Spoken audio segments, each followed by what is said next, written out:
Mike wasn't supposed to be anywhere near a $13,000 bike when it decided to kill somebody. 1 second he was just the hungry kid they dragged in to hold a live wire for quick cash. The next, the engine roared, the shop lights flared white, and a river of sparks leapt from the exposed wiring in the frame straight toward Cole Willis's boots on the oil-slick floor. Mike saw it before anyone else. The wet concrete, the stripped copper biting into his bare hand, the biker's son grinning with his fingers on the throttle, not knowing the whole bike had just become part of the circuit. He was the one kid in that room who had nothing to lose, and somehow he was the only thing standing between Cole and a surge that could stop his heart in one hit. Welcome to Echo Tales, a place where watching and listening brings real-life struggles, raw streets, and hope into focus.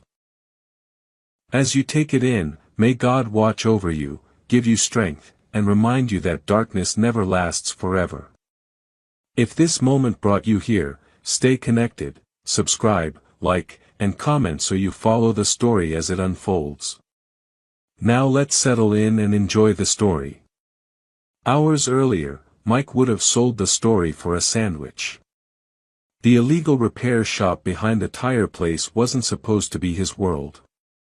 His world was the alley beside it.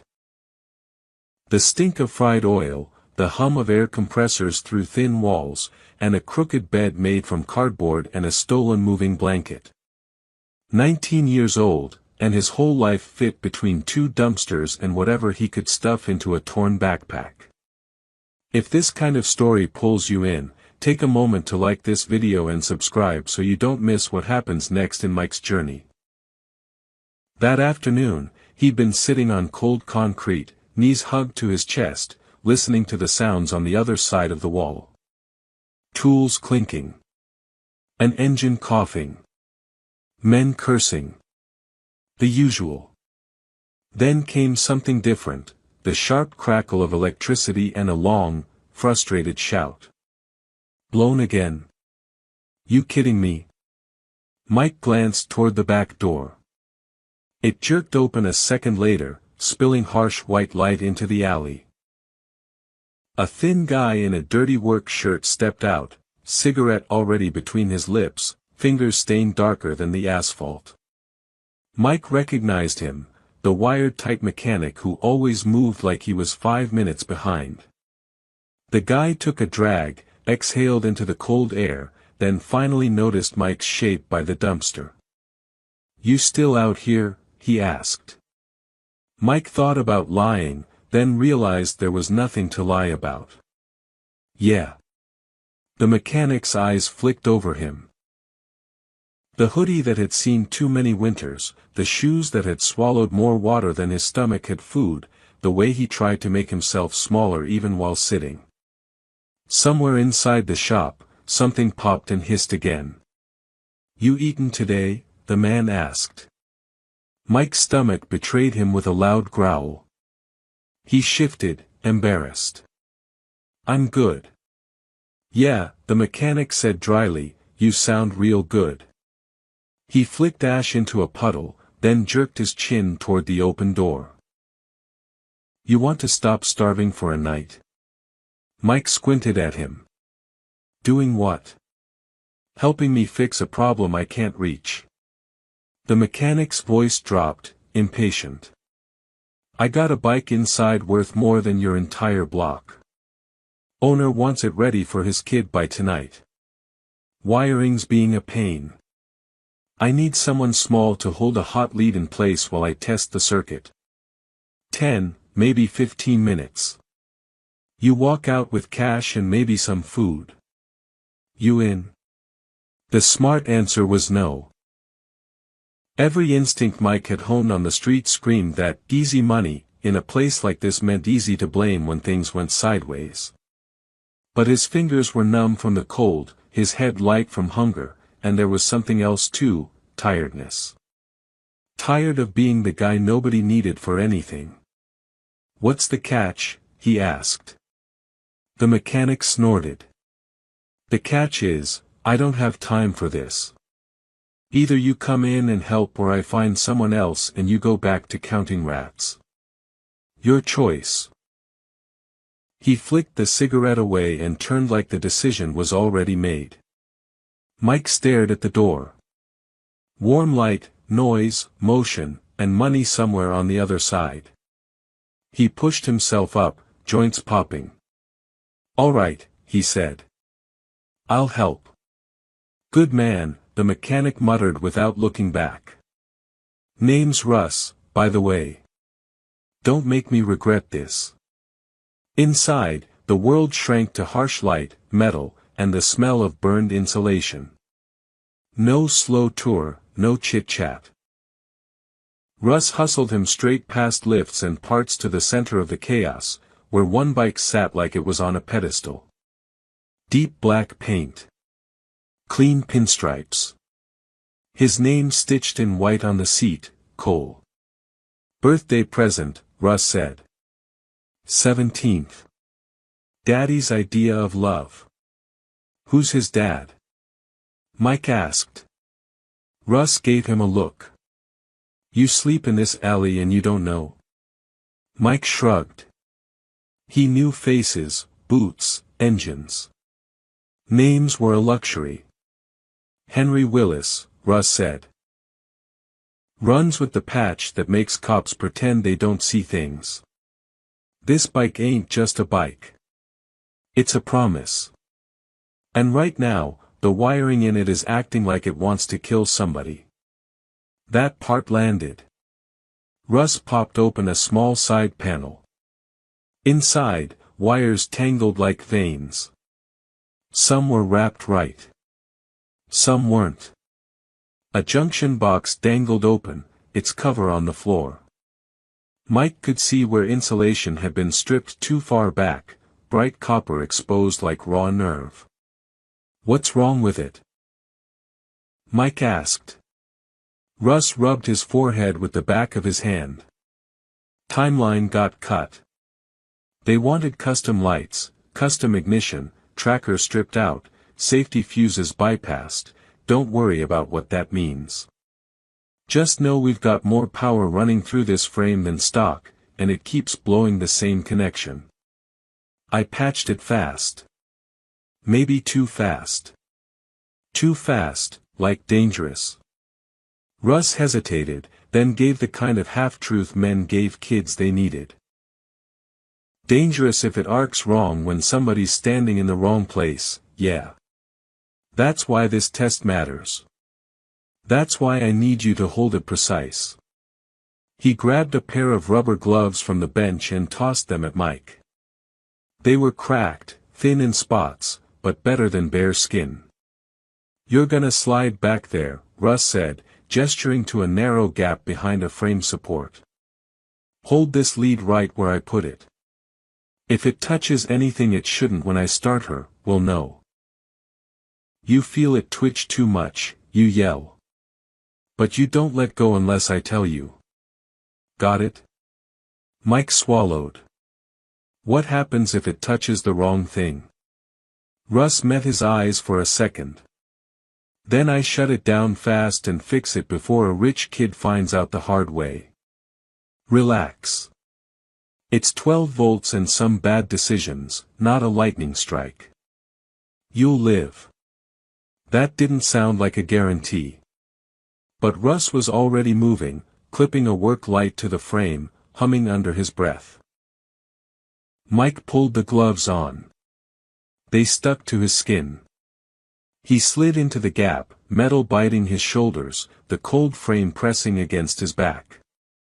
Russ guided his hand to the stripped end of the wire, positioning it just shy of a clean metal bracket. "Right there," Russ said. "Keep it floating. Not against the bracket, not against the frame. I'm gonna feed juice through and see if she behaves.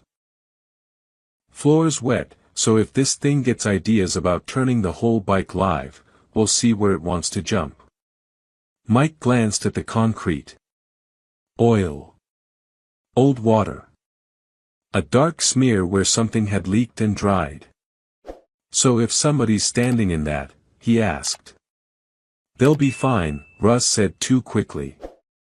Rubber boots, short test, I'm watching the meter. Stop overthinking and hold. That was when the outside world pushed in. A deep engine rumble rolled under the door. Heavy boots hit the concrete walkway. Voices, low, confident, no rush because nothing important started without them. Russ went still. You gotta be kidding me. They're early. Who? Mike asked. The answer was the slam of the main garage door unlocking and the powered rattle as it rolled up. Evening air knifed into the shop, cooler than the fluorescent heat inside. Mike had seen the patch before, skull, wings, letters curved around it like a warning. He'd never seen it this close. It covered the back of the man who walked in first, shoulders filling the doorway like it was built for him. Henry Willis. Photos Mike had glimpsed through the alley, men on bikes, arms thrown around each other, didn't do him justice. In person he looked like a verdict. Strong jaw, gray creeping into his beard, eyes that flicked over everything like they were cataloging threats and debts in the same breath. Beside him was Cole. 17, maybe. Fresh jacket, clean shoes, hair that had seen a real barber. He walked with forced swagger, but his eyes gave him away when they landed on the bike. Holy, Cole breathed. That's mine. Henry's mouth twitched into something close to a smile. If it runs. Russ wiped his hands on a rag and hustled forward. She runs. Just buttoning up an electrical test. Didn't expect you till later. We finished earlier, Henry said. His gaze swept the bike, then the shop.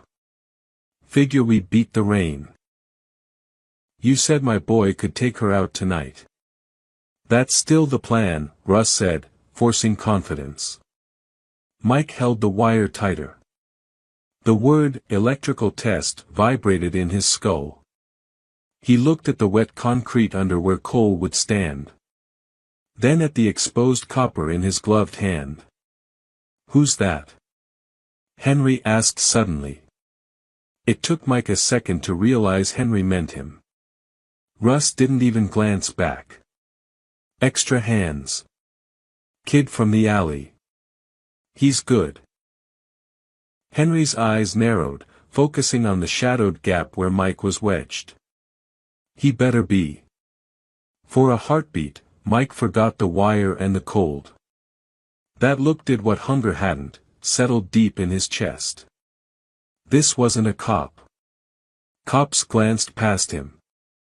This was a man who could erase him without a report. Russ broke the tension by clapping his hands. All right. We're gonna do a quick live test. Cole, hop on, but feet planted, yeah. No bouncing around like it's a rodeo. Cole slid onto the seat, trying not to smile too wide. His boots hit the concrete on either side of the bike. One of them landed squarely in a shallow, grimy puddle. Mike's throat went dry. Hey, he started. Maybe he shouldn't. Mike, Russ snapped, voice sharp now, hold the line and let me do my job. Henry's gaze flicked between them, reading more than Russ wanted him to. Something I should know. Russ shook his head fast. Just first day jitters. We're solid. I've got eyes on everything. He moved to his test rig, clipped a lead, flipped a breaker. The work light dimmed, then steadied. On my mark, Cole, Russ said. Thumb the starter. Nothing crazy. Just bring her to life. Mike could feel it.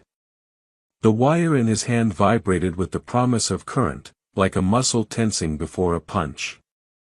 The gap between the copper and the bracket looked smaller now, like the metal itself was leaning closer. He pictured it. Russ hits the switch, the juice runs through, the connection jumps to the frame hums, the charge looks for ground. The fastest path would be metal-wet concrete. Cole's body. "Hey," Mike said again, louder. "If this thing arcs and he's standing in that puddle." Henry's head snapped toward him. "If what?" Russ cut in before Mike could finish. "If it arcs, I kill it. That's why this is a test. Trust me, I'm not about to fry your kid in my shop." It was meant as a joke. Nobody laughed. Cole's fingers twitched on the grip.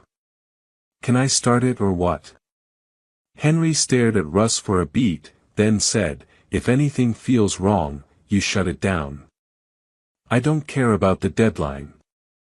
Russ swallowed. "Yeah. Got it."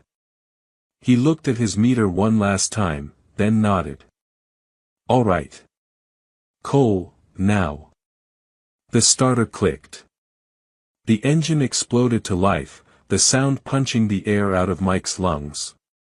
The bike lurched, lights blasting bright. The wire in his hand kicked so hard it felt like it wanted to rip free.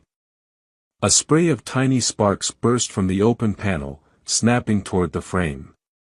Another jumped, brighter, licking the air between copper and metal. Cole laughed at the sound, twisting the throttle just a hair. The rev shook the whole frame, rattling tools on nearby benches. The puddle at his boot rippled. The wire bucked again, harder. Mike's fingers started to go numb. He could feel the line between "just a test" and "too far" thinning with every second the engine ran. "Back it off!" Russ shouted, eyes glued to the gauges. "Easy." Cole eased, but the damage was already lining up. Heat built in the copper. The smell of hot insulation burned Mike's nose. "You feel that?" Mike yelled. "It's jumping." Henry looked at him, then at his son, standing in dirty water hooked to a machine wired by shortcuts and desperation. In that instant, he seemed to understand the same thing Mike did: if that wire slipped, if that charge chose the wrong path, this would stop being a birthday surprise and turn into something none of them could walk away from. Mike's arm cramped. The gloves were slick now, either with sweat or something else. The stripped copper twitched, inching closer to the bracket it wasn't supposed to touch. 10 minutes of work, Russ had said.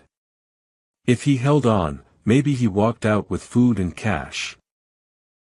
If he let go, maybe he walked out at all. Henry took one step closer, like distance alone could protect his son. "Shut it down," Mike shouted. "Shut it down, now." Russ looked up, eyes wide. And in that sliver of distraction, the wire in Mike's hand jerked harder than it had all night.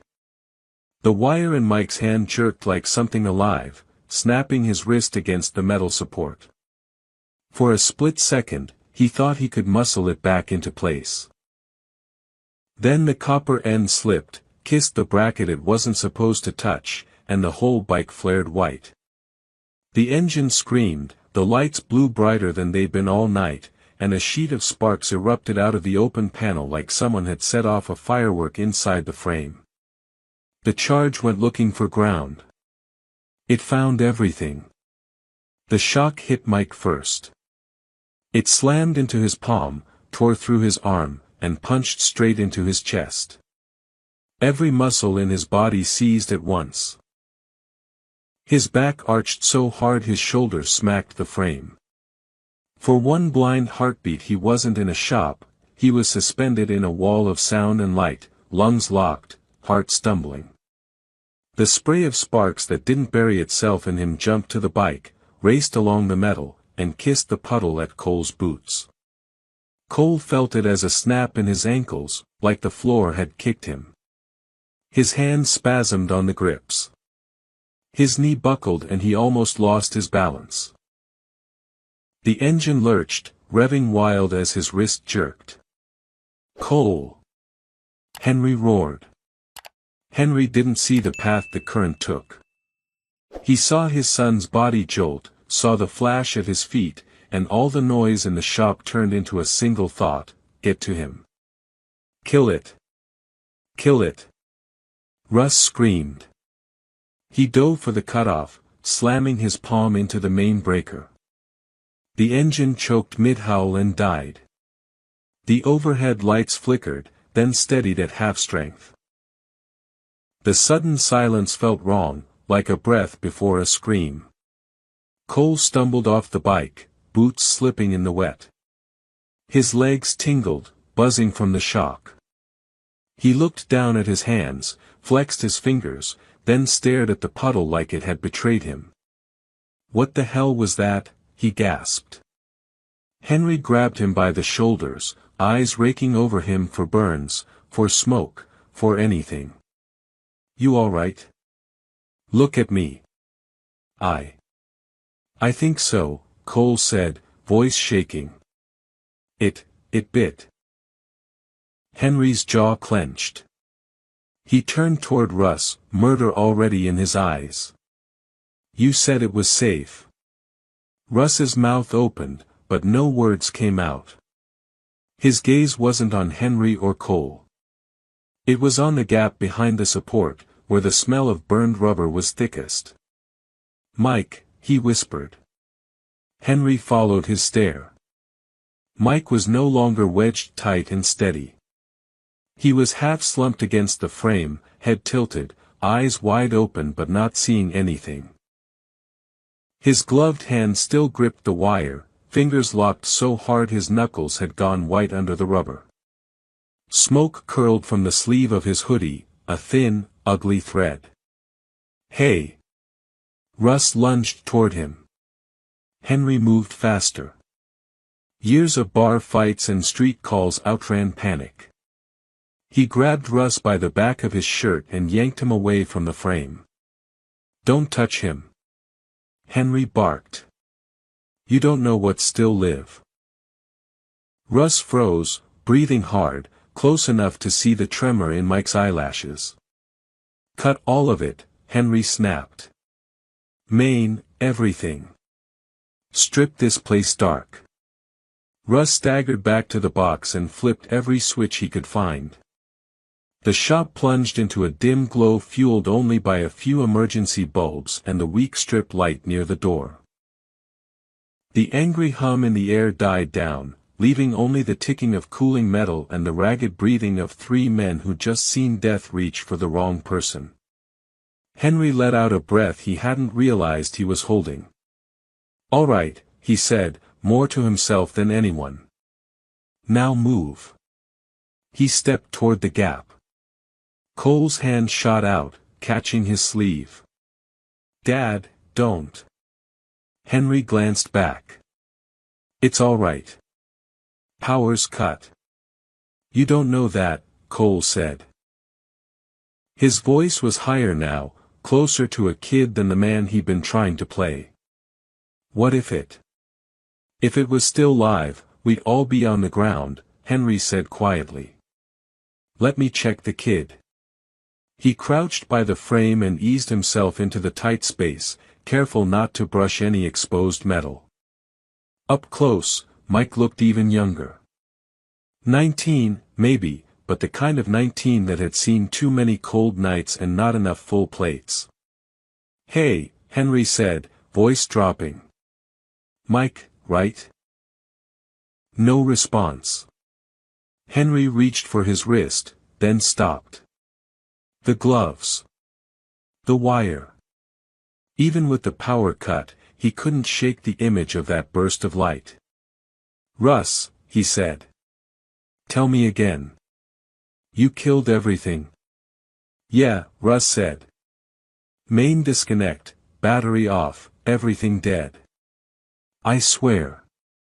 Henry hesitated a beat longer, then took Mike's forearm above the glove, where the sleeve was thick but not burned. He felt for a pulse. Nothing. The shop shrank. For a second Henry only heard his own heartbeat in his ears. He swallowed, shifted his grip, pressed harder. A faint thump. Then another. Weak, uneven, but there. "Come on, kid," Henry muttered. "Don't quit on me." He eased the wire out of Mike's cramped fingers and let it hang away from everything. Then he tried to maneuver Mike out of the gap. The kid's body was stiff at first, muscles still half-locked from the hit. One arm flopped uselessly as Henry dragged him clear of the frame and lowered him onto a patch of floor that wasn't soaked. Up close, the damage was clearer. The edge of Mike's glove had melted into his skin. The fabric of his sleeve was charred in a jagged line from palm to elbow. His face was pale under the grime, lips tinged with blue. "Call an ambulance," Henry said. Not loud. Not a shout. It was the tone of a man giving an order that carried more weight than volume. Russ fumbled for his phone, fingers shaking so badly he almost dropped it. "Why yeah. Yeah. I'll." Henry looked up sharply. "Now, Russ."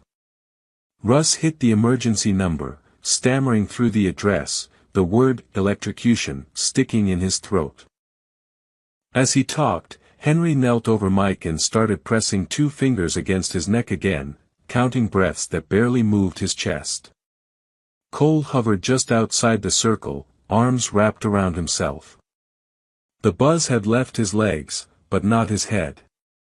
He couldn't stop replaying the last few seconds, the roar, the flash, his own laugh as the engine came to life, and the way that laugh died when he saw the sparks leap toward his feet. "That should have been me," Cole whispered. Henry didn't look up. It almost was. If he wasn't holding that wire. He was, Henry cut in. "Don't waste what he did by standing there shaking." Cole flinched. "I didn't ask him to save me." Henry's eyes snapped to his. "He didn't ask if you wanted it, either." The words hit harder than the shock had. Cole swallowed, throat burning. On the floor, Mike's eyelids fluttered. His hand twitched once, then went still. A ragged sound escaped his throat, halfway between a cough and a groan. "Hey," Henry said, leaning closer. "Mike. Stay with me." Mike's eyes cracked open. The shop lights blurred into streaks. The world felt far away, sound muffled like he was underwater. A weight pressed on his chest, heavy and hot. "Don't move him," Russ said, covering the phone. "They said don't move him unless he's not breathing." Henry ignored him. "He is breathing. He's just bad at it." Mike's gaze dragged across Henry's face, then drifted past him. It found Cole. Cole froze.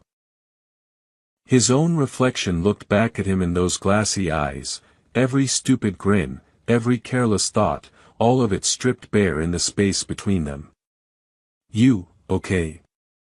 Mike rasped. The words sounded broken, like they'd been dragged over gravel. Cole swallowed. "I'm fine." Mike's lips twitched in something that might have been a smile in a kinder world. "Good." His eyes rolled back for a second. "Hey." Henry barked. "Stay with me. Look at me, Mike." Mike forced his gaze forward again. "Thought it was gonna hit you." "It didn't," Henry said. "Because you were holding the line." Mike tried to shrug. The movement sent a jolt of pain through his arm. His face tightened. "Guess I earned that cash." Russ looked away, shame creeping into his expression. He hadn't said it out loud, but they all knew the truth. He'd rented Mike's life for pocket money and a deadline. "Forget the cash," Henry said. "You earned more than that." Outside, faint sirens began to bleed into the air, growing louder with each passing second. Cole took a hesitant step closer. Is he gonna die?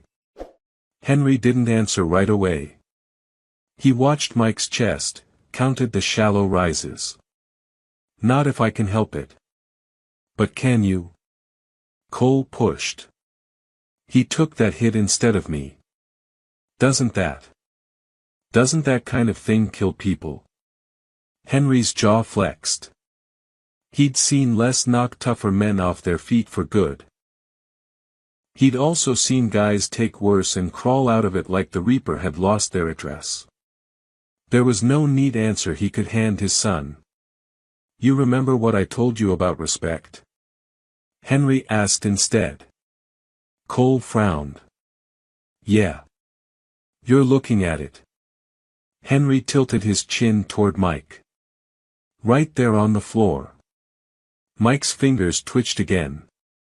He tried to lift his hand, but the burned nerves screamed and it dropped back down. His breathing hitched, then stuttered. Dad, Cole said quietly. He doesn't look good. I know, Henry said. He did that for me. I know that too. The sirens grew close enough to rattle the thin windows. Russ paced near the door, checking the street, wiping his palms on his shirt like that would erase what he'd done. I didn't mean, he started. Henry cut him off with a look. You meant to get paid and get it done. That's all. Russ flinched. I didn't know it would jump like that. You bypassed safety fuses on a wet night with a kid standing in a puddle, Henry said flatly. You knew enough. Cole looked between them, realization sinking in. You took shortcuts. Russ opened his mouth, shut it, then nodded once. For the club? Cole asked. For the money, Henry corrected.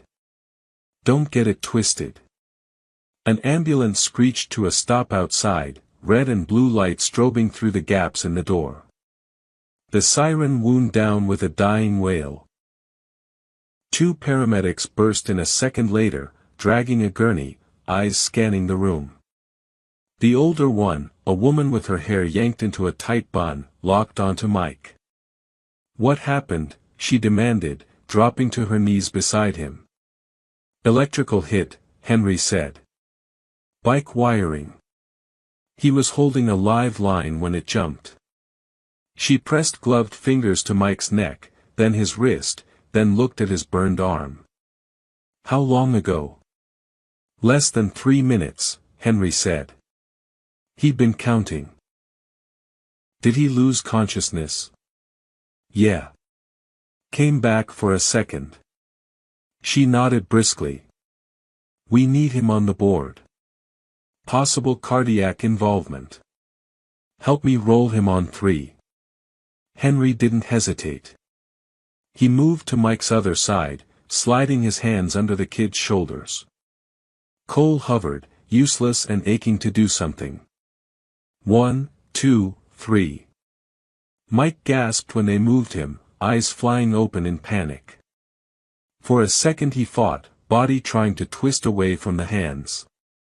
Easy. The paramedic snapped. Mike, right?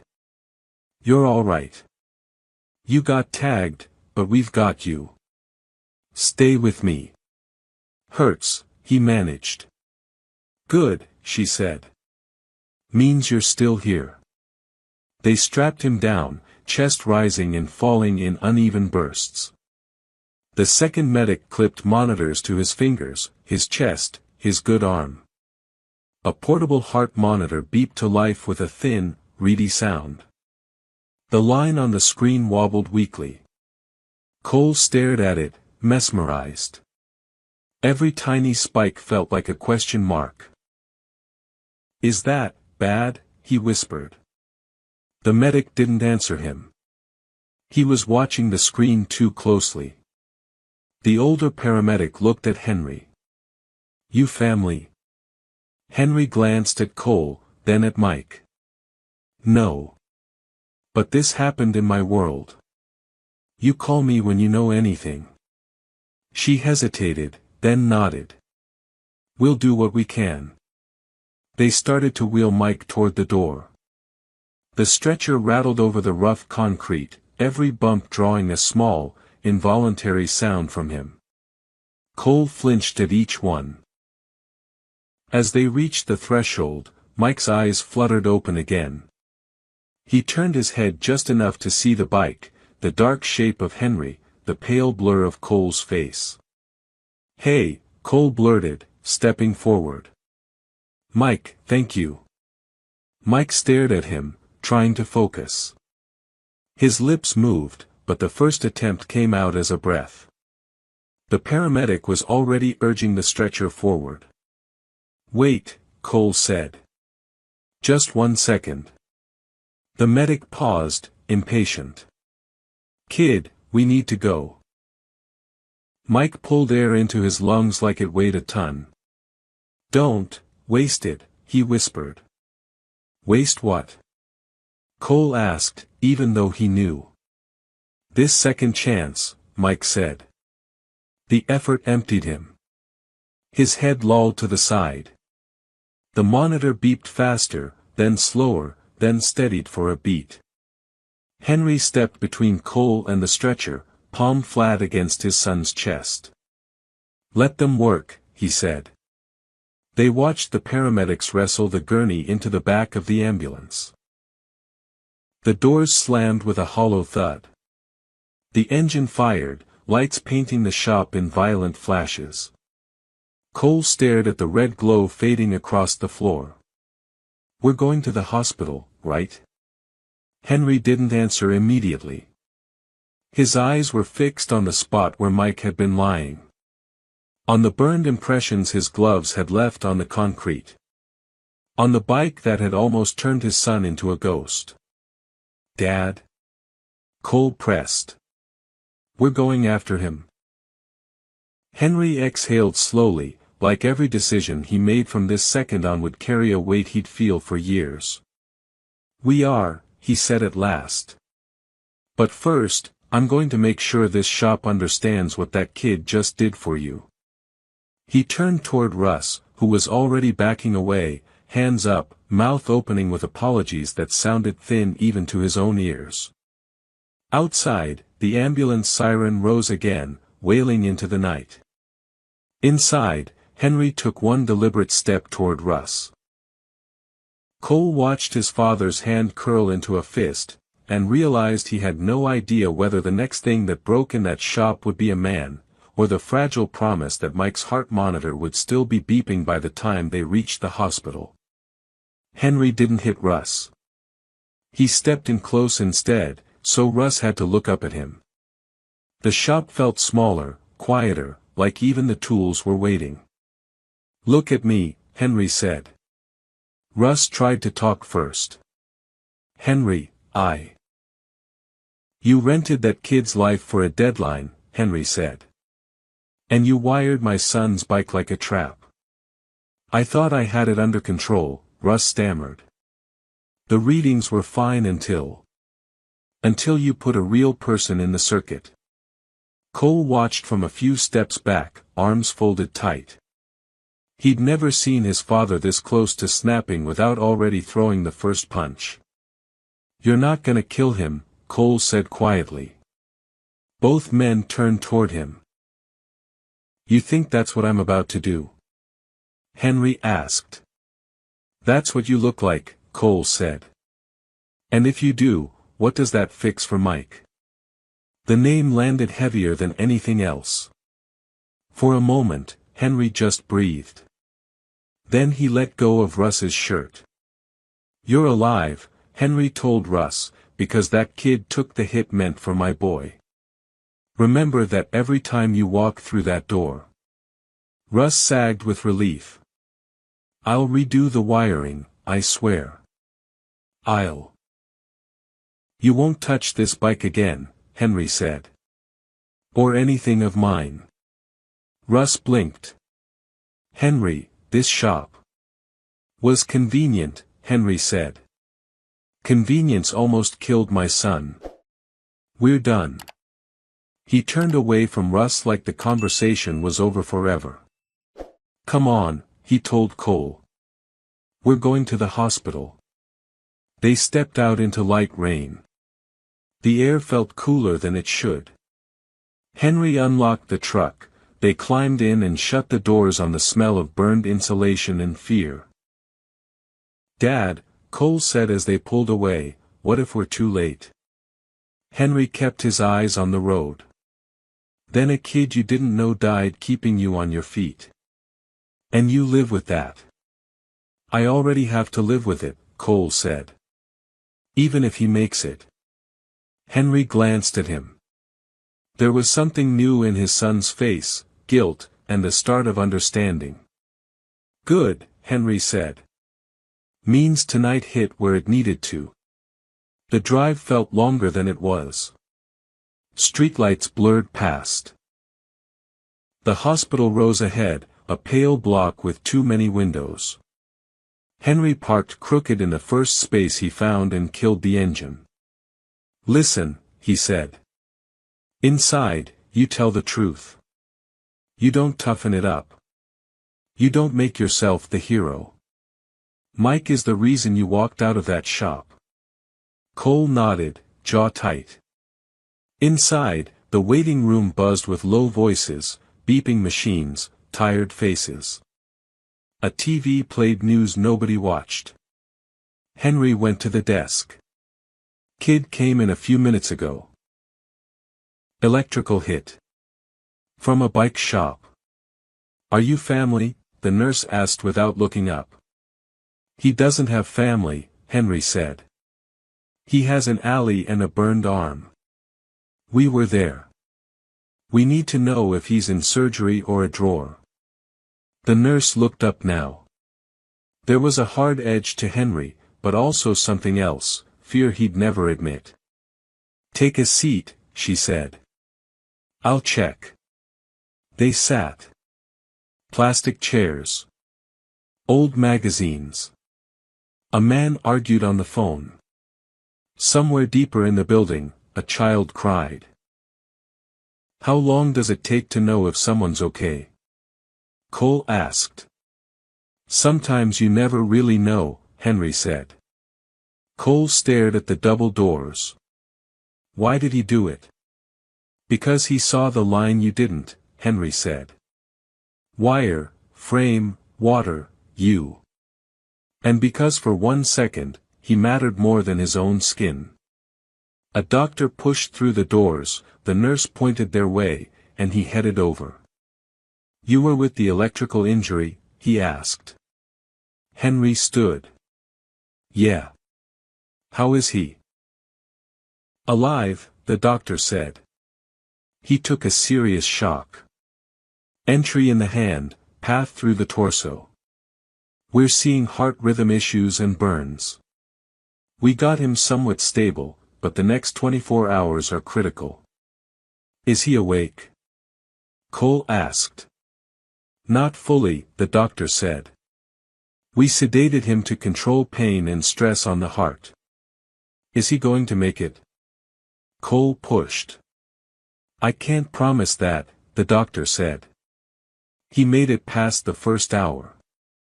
That's better than some. But complications can show up late after a shock like this." "Can we see him?" Henry asked. "Family only," the doctor started, then saw Henry's eyes. "Are you his guardian? In his world?" Henry said. "He's mine tonight." The doctor hesitated, then nodded. "One of you can go back for a few minutes. He may not respond much." Henry turned to Cole. "You go." "Me?" Cole blinked. "You should. He jumped for you, not me," Henry said. "You're the one he pulled out of that line. Go see what that cost." Cole swallowed and followed the doctor through the double doors. The hallway beyond was bright and cold. Machines beeped. Shoes squeaked. They stopped at a curtain, the doctor pulled it back. Mike lay on the bed, smaller without the layers of dirt and clothing. His right arm was wrapped thick in bandages. Wires ran to a monitor beside him. The green line on it stuttered, uneven but still moving. "He can probably hear you, even if he can't answer," the doctor said. Then he stepped away. Cole moved closer. "Hey," he said. "It's Cole." No response. Mike's eyelids fluttered, but didn't open. His chest rose and fell carefully, like even breathing hurt. "You shouldn't have to be here," Cole said. "You should be freezing in that alley, mad at the world, not hooked up to machines because of me." The monitor beeped. One beat, then another, then a slightly longer pause. "I've had people step in front of stuff for me my whole life," Cole went on. "Fights, cops, stupid decisions. My dad. His guys. They do it because that's the code. You didn't have a code. You had a job and a bad wire." He let out a humorless breath. "You could have let go," he said. "No one would have blamed you. You barely know my name. But you didn't. You held on until it jumped through you instead of me." His voice cracked. He stared at the bandages on Mike's arm. "I don't know what happens if you wake up," Cole admitted. "Maybe nothing gets better. Maybe you're still sleeping behind shops and hoping someone drops food. But I can't walk away and pretend you're nobody anymore. Not after tonight." He leaned closer. "If you get out of this," Cole said, "you don't go back to that alley. Not if I can help it. Not while my name's stitched on that bike. You did something none of us did, you stepped in without a patch, without a promise. That means something. To me. To my dad, whether he likes it or not." For a second, the line on the monitor dipped. Cole's breath caught. Then it jerked back up, thin but present. "Don't do that again," he whispered. "You're not allowed to scare me twice in one night." He sat there until the doctor came back and said time was up. On the way out, he glanced back. Mike hadn't moved. Only the machine proved he was still in the fight. In the waiting room, Henry looked up as Cole returned. "Well?" Henry asked. "He looks bad," Cole said. "But he's there. I talked. I don't know if he heard." "Good," Henry said. "Talk anyway. People remember voices from strange places." They waited. Minutes smeared into an hour. Then another. The nurse checked in once, saying there was no major change, which could mean anything. Cole eventually slumped back in the chair, eyes burning. "If he dies after all this," he didn't finish. Henry studied him. "If he dies, you don't spend the rest of your life trapped in this night," he said. "You change how you move because of it. That's how you pay him back." "And if he lives?" Cole asked. "Then you pay him back with something harder," Henry said. "Time. Attention. Loyalty. Those cost more than money." The double doors opened again. The same doctor walked out, expression tight. Cole stood before he realized he was moving. "What happened?" "We had a couple of episodes," the doctor said. "His heart slowed more than we liked. Then it spiked. We adjusted meds. He's still unstable, but he responded." "But he's still alive," Cole said. "Yes," the doctor said. "For now." "Can we stay?" Cole asked. "In the waiting room, yes," the doctor said. "But no more visits tonight. He needs as little disruption as possible." He went back through the doors. Henry rubbed a hand over his face. "We'll come back in the morning," he said. "What if something happens before then?" Cole asked. "Then they'll call," Henry said. They walked out into heavier rain. Back in the truck, wipers thumped a slow rhythm as Henry pulled onto the road. "Do you think he knows we came?" Cole asked. "If he doesn't yet," Henry said, "we'll make sure he does." Cole stared out the window. Hospital lights faded behind them. Somewhere in that building, a line on a screen rose and fell because a kid from an alley refused to let go of a wire. On the ICU floor, a nurse checked Mike's monitor. The line moved in an unsteady pattern, up, down, pause, stutter, up again. "Come on," she murmured. "You're not quitting on me over a bad bike." The pause between two beats stretched a little too long. The machine hesitated, its next blip slow to appear. The nurse leaned in, finger hovering near the call button.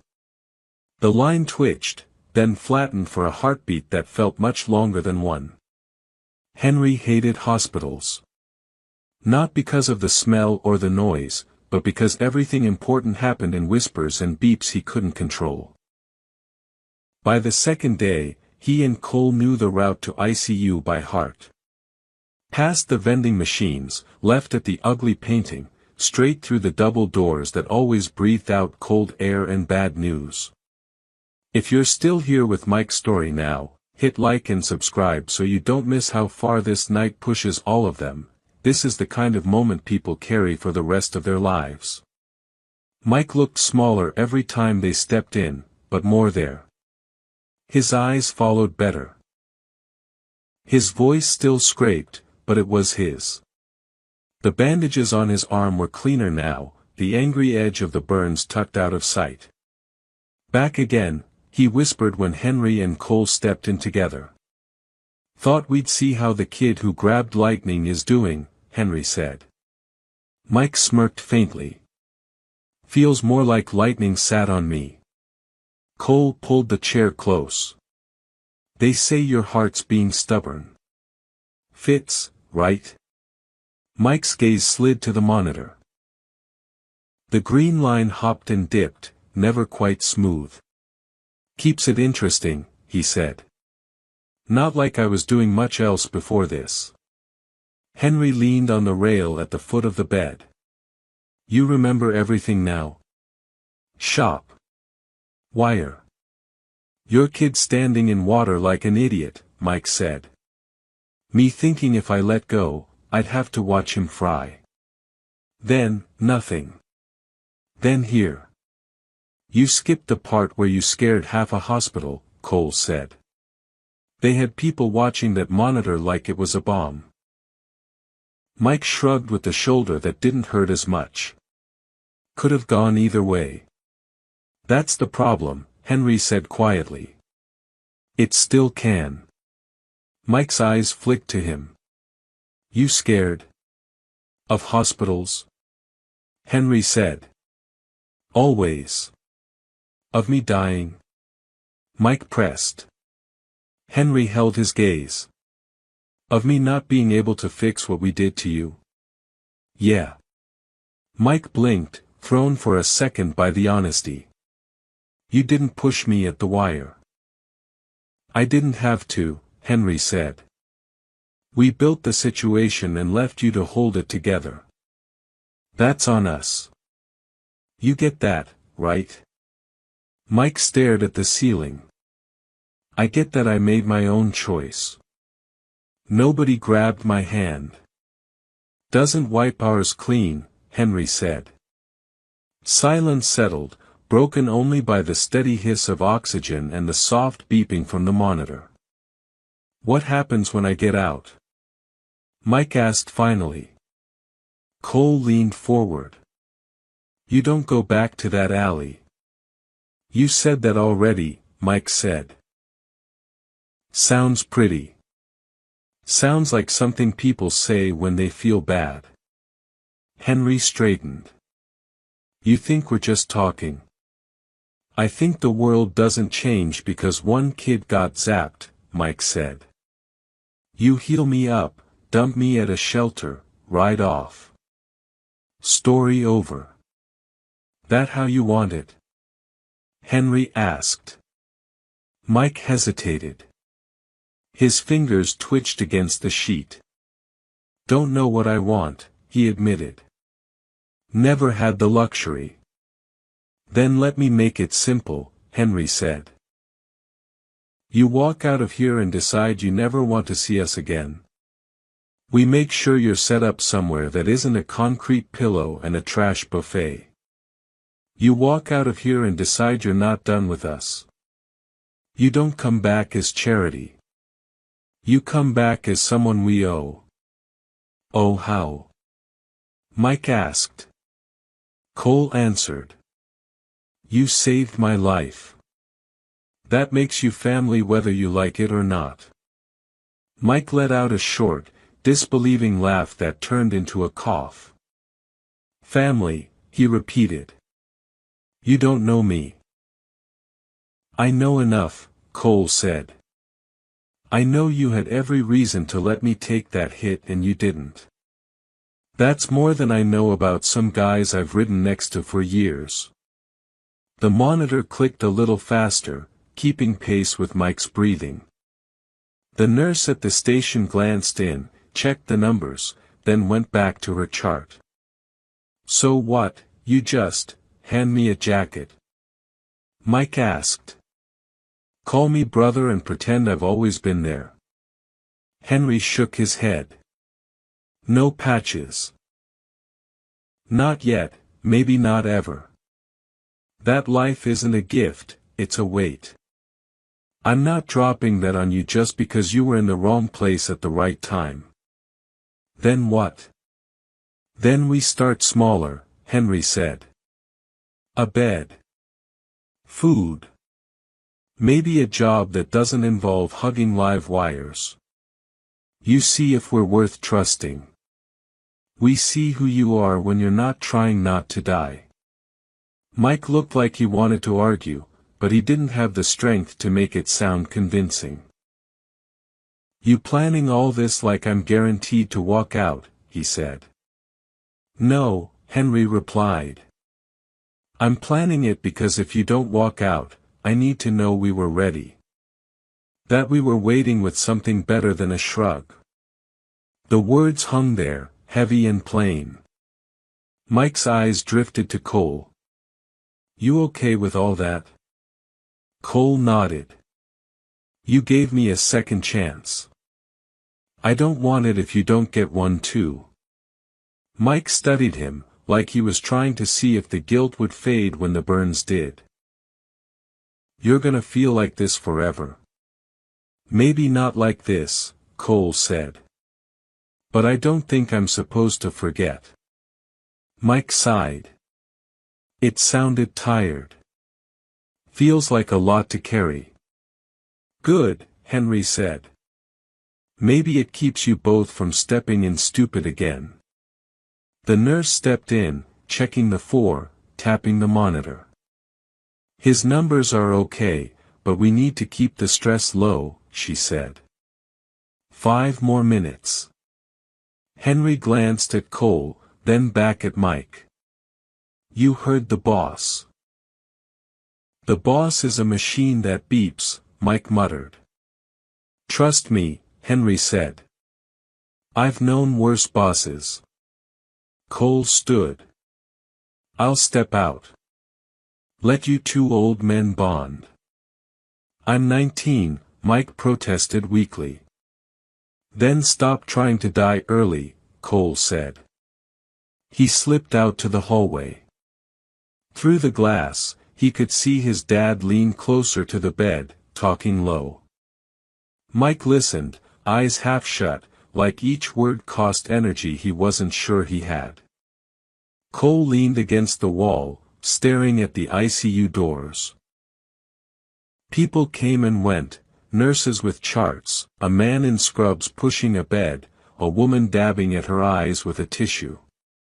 All of them orbiting around someone in a bed, someone on a line, someone they might lose. He thought about what Mike had said, about not wanting to owe anyone, about the world not changing for one burned kid. Maybe it didn't.